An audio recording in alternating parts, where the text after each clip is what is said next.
Mga kababayan, Assalamualaikum warahmatullahi wabarakatuh. Madayaw maayong adlaw kaninyong tanan. Magandang araw sa inyong lahat. Isang mapagpalang pagdiriwang ng ika-112 anibersaryo sa buong kapatiran ng Iglesia ni Cristo. Sa loob ng mahigit isang siglo, ang INC ay nananatiling haligi ng pananampalataya at pagkakaisa sa ating bansa.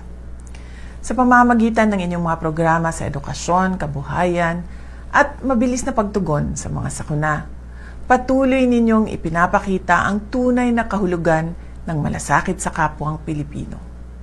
Hindi lamang sa Pilipinas, kundi sa iba't ibang panig ng mundo. Sa panahong nahaharap ang ating lipunan sa mga pagsubok sa ekonomiya at moralidad, ang inyong disiplina at matatag na pamumuno ay gumagabay sa ating mga kababayan tungo sa katwiran at kapayapaan.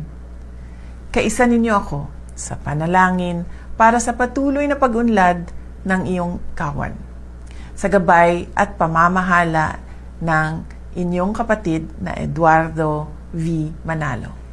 Naway magpatuloy ang INC bilang katuwang sa pamahalaan sa pagpapatibay ng karakter ng ating mamamayan at sa pagtataguyod ng mas ligtas at maunlad na bansa. I wish the entire Iglesia ni Cristo a blessed anniversary. May your shared faith and devotion continue to strengthen the foundations of our nation. Maligayang anibersaryo! Mga kababayan, mahalin natin ang Pilipinas. Ibalik natin ang tapang at malasakit. Ang lahat ng ating ginagawa ay para sa Diyos, sa bayan, at sa bawat pamilyang Pilipino. Syukran.